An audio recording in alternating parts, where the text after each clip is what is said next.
εδώ είμαστε λοιπόν και θα σας ανοίξω το χρονοτούλαπο. Πραγματικά θα σας ανοίξω το χρονοτούλαπο. Θα σας πάω σε παιχνίδια τα οποία είχαμε ξεχάσει, θα μας θυμίσουν τα νιάτα μας, θα ξεκινηθούμε και σε μια πάρα πολύ ενδιαφέρουσα, σε ένα πολύ ενδιαφέρον φεστιβάλ, Vintage Toys, το οποίο, έτσι ονομάζεται το φεστιβάλ, δημιουργήθηκε από το 2015, έχει γίνει θεσμός, έχει λατρευτεί, έχει αγαπηθεί και το περιμένουν πώς και πώς. Έρχεται νομίζω 5 με 6 Απριλίου φέτος και θα δείξουμε και πλάνα από εκεί. Προς το παρόν όμως θα συνδεθούμε με τον διοργανωτή του φεστιβάλ Vintage Toys, τον κύριο Γιώργο Γραμματόπουλο. Γεια σου Γιώργο. Καλησπέρα, καλησπέρα. Είσαι καλά, προετοιμάζεστε? Ναι, βέβαια, τελική ευθεία είναι. Βέβαια. Λοιπόν, για πες μας 2 λόγια για αυτήν την πολύ ωραία προσπάθεια η οποία έχει γίνει. Βλέπουμε και πλάνα αυτά είναι από το περσινό. Σωστά, είναι από το 24 στο Taekwondo στην Αθήνα τον Οκτώβριο. Τι ωραία πράγματα κάνετε. Πραγματικά μας συγκινείτε και σε όσους το είπα, λένε θα έχει και εκείνο το παιχνίδι, θα έχει και το άλλο το παιχνίδι, θα έχει και εκείνο το περιοδικό, θα έχει και εκείνο το βιβλίο.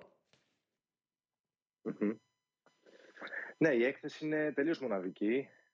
Δεν υπάρχει άλλη σαν αυτή. Έχει να κάνει με νοσταλγία, με αναμνήσεις, πολλά παιχνίδια, όλα τα παιχνίδια της παιδικής μας ηλικίας, αυτά που μεγαλώσαμε από το 70, 80, 90.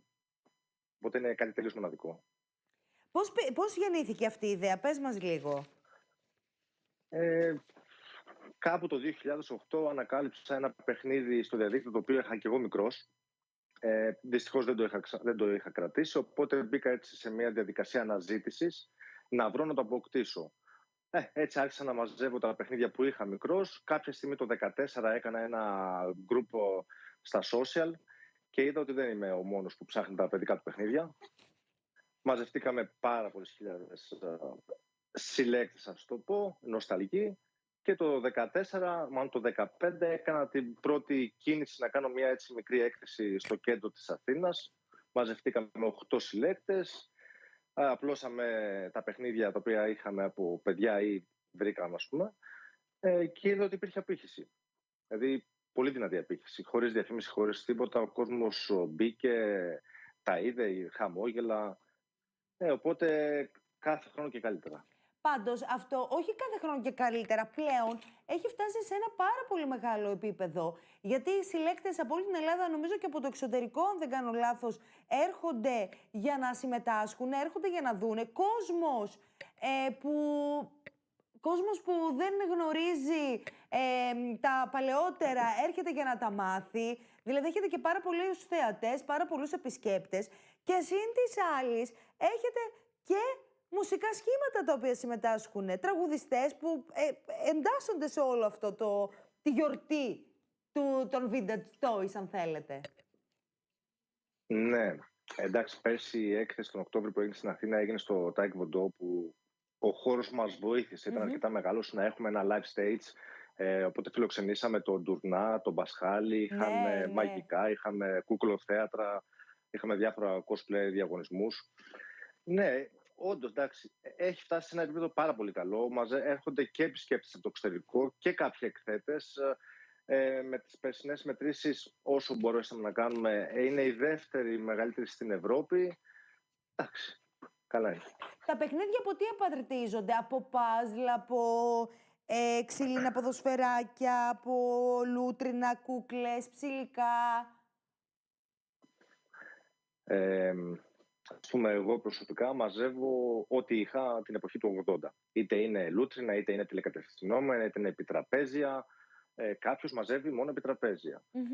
Κούκλες, λούτρινα, στρατιωτάκια, κάρτες, πλαστικά αυτοκινητάκια. Μπορεί άλλος να έχει μόνο φλίπερ, να έχει ξύλινα ποδοσφαιράκια, ποδήλατα, pedal car, Lego, Playmobil, δηλαδή όλη την γάμα. Υπολογιστές, κονσόλες παλιές, οι πρώτες, έχετε και τέτοια? Βέβαια. Έχουμε Atari, Commodore, Amstrad, βέβαια. Οι πρώτοι υπολογιστές, οι πρώτες μηχανές. Βέβαια. Θα έρθω. Εντάξει, δεν υπάρχει. Είναι πολύ ωραίο. Έχετε και παιχνίδια τα οποία παίζουν εκείνη την ώρα τα παιδιά από ό,τι έχω δει. Αυτό θέλω να σας πω, ότι η έκθεση δεν είναι μοναδική μόνο για το χαρακτήρα που έχει, έτσι, της νοσταλγίας και της ανάμνησης. Είναι μια έκθεση όπου δεν είναι δηλαδή ένα κτίριο όλο μαγαζιά Ναι. ή μόνο εκθέματα. Μοιράζεται σε τρία κομμάτια. Είναι τα καταστήματα που μας δίνουν την ευκαιρία να αγοράσουμε τα vintage παιχνίδια. Είναι οι συλλέκτες όπου φέρνουν μέρος της συλλογής τους, δεν την πουλάνε, αλλά την εκθέτουν και μας μιλάνε για αυτήν. Και είναι και τα αδρώμενα, τα διαδραστικά. Δηλαδή, υπάρχει μέρος στο οποίο θα υπάρχουν οι παιχνιδομηχανές, οι κονσόλες, το Atari που είπαμε, το οποίο ο κόσμος μπορεί να παίξει, δωρεάν εννοείται. Υπάρχουν τα φλιπεράκια. Θα παίξει με φλιπεράκι βέβαια ή ξύλινο ποδοσφαιράκι. Θα παίξει με το παιδάκι, θα ασχοληθεί με τα Lego, με μοντελισμό, θα μπορεί να κάνει μοντελισμό φέτος στο Βελίδιο. Όπως έχουμε και παιδότοπο για τα παιδάκια. Τώρα, εσείς, η έκθεσή σας ήταν μία που έγινε το 24 Νοέμβριο. Έγινε τώρα τον Οκτώβριο το 24. Οκτώβριο συνήθως είναι Άνοιξη. Ωραία, συνήθως είναι Άνοιξη, ναι. Μία στην Αθήνα τον Οκτώβριο και τώρα θα γίνει 5 με 6 Απριλίου στη Θεσσαλονίκη. Φέτος κλείνει τα 10 χρόνια η έκθεση. Δεν θα πραγματοποιηθεί στην Αθήνα, θα γίνει για τα 10 χρόνια στη Θεσσαλονίκη, στο Βελίδιο, 5 και 6 Απριλίου. Μας το ζητάνε πάρα πολύ καιρό οι οπαδοί της έκθεσης να ανέβουμε στη Θεσσαλονίκη. Και καλά κάνουν. Είναι κάτι που θέλαμε πάρα πολύ. Έχω έρθει 3-4 φορές, έχω δει εκθέσεις με κόμιξ και τα λοιπά. Θεωρώ ότι θα το αγκαλιάσει ο κόσμος και θα έχει προσέλευση. Πολύ σωστά. Έχει και έκθεση με κόμικ. Ξέχωρη έκθεση. Και πολύ ενδιαφέρουσα. Ξέρεις κάτι, θέλω να σας πω συγχαρητήρια, γιατί αυτό που κάνετε, γενικότερα οι συλλέκτες, οι άνθρωποι που αγαπάνε τα παλιά πράγματα, που μας θυμίζουν τις ρίζες μας, μας θυμίζουν την παιδική μας ηλικία, μας θυμίζουν τους γονείς μας, γιατί κάποια από τα παιχνίδια μπορεί εμείς να μην τα προλάβαμε. Τα πρόλαβαν όμως οι γονείς μας. Είναι πάρα πολύ σημαντικό. Αυτό που είπα, ανοίγει το χρονοτούλαπο και βγαίνουνε, μυρίζει αναμνήσεις. Ακριβώς. Γιατί... Ακριβώς. Και πολλές φορές, συγγνώμη, θα δεις ένα παιχνίδι και θα τρελαθείς από την άποψη ότι δεν θυμάσαι ότι το είχες μικρός. Οπότε μόλις το δεις, λες, αμάν, το είχα αυτό, το έχεις ξεχάσει τελείως δηλαδή από τη μνήμη σου. Μένα μου συμβαίνει πάρα πολύ συχνά αυτό. Δηλαδή, ενώ θεωρώ ότι έχω μαζέψει αρκετά παιχνίδια από την παιδική μου ηλικία, ξαφνικά βλέπω κάτι και λέω, αμάν, το είχα και αυτό μικρός.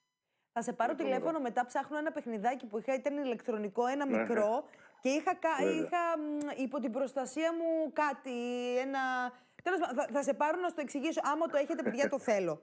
Ειλικρινά το θέλω. Πραγματικά. Θέλεις να μου δείξεις μερικά γιατί εδώ που είμαστε, είμαστε στο χώρο συλλογής σου. Τη συλλογή σου. Τώρα έχω διαμορφώσει ένα μικρό χώρο στο σπίτι, το οποίο σαφώς δεν χωράνε όλα τα παιχνίδια. Απλά έχω κάποια παιχνίδια έτσι πιο αγαπημένα. Όπως τώρα δεν μπορώ να γυρίσω στην κάμερα, αλλά πίσω μας βλέπετε κάποια επιτραπέζια. Είναι το hotel το γνωστό της εποχής του 90. Ναι. Από πίσω μου ακριβώς είναι το Hero Quest, πολύ γνωστό, σταυροφορία. Πάλι έχω το σπαθί του Thundercats που βλέπετε, που είναι εποχή τέλειο 80. Τρομερό.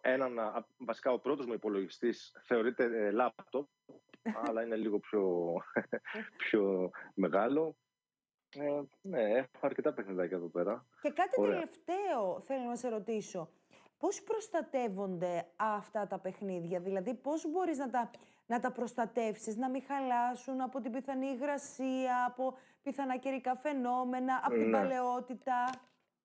Το πιο σημαντικό νομίζω είναι ο ήλιος, γιατί ξεθοριάζει τα χρώματα, οπότε σίγουρα πρέπει να έχεις κάπου σε σκιερό μέρος. Η υγρασία είναι το δεύτερο και φυσικά πολλές φορές οι πλημμύρες, γιατί πάρα πολλοί κόσμος τα αποθηκεύει σε κάποιο πατάρι ή κάποια αποθήκη και δυστυχώς υπάρχουν πολλά φαινόμενα πλημμύρας, οπότε χαλάνε τα κουτιά. Καλά είναι να μην τα χτυπάει ο ήλιος βέβαια και η υγρασία, όπως είπες. Γιώργο, σε ευχαριστούμε πάρα πολύ. Βέβαια, εμείς το ραντεβού μας θα το επαναλάβουμε 5 με 6 Απριλίου, γιατί θέλω να δώσουμε εικόνα μέσα από το εκθεσιακό κέντρο. Βεβαίως, να έρθείτε. Είναι 10 με 9. Είναι Σαββατοκύριακο. Σαββατοκύριακο 10 με 9 και θα βγούμε και ζωντανοί. Το πρόγραμμα τι περιλαμβάνει? Πριν κλείσουμε, να πούμε λίγο το πρόγραμμα. Στο πρόγραμμα έχει σίγουρα το εκθεσιακό, έχει τα διαδραστικά, έχει τα μαγαζιά, σίγουρα υπάρχουν κάποιοι διαγωνισμοί μέσα. Εντάξει. Σε ευχαριστώ πάρα πολύ. Ναι. Ναι.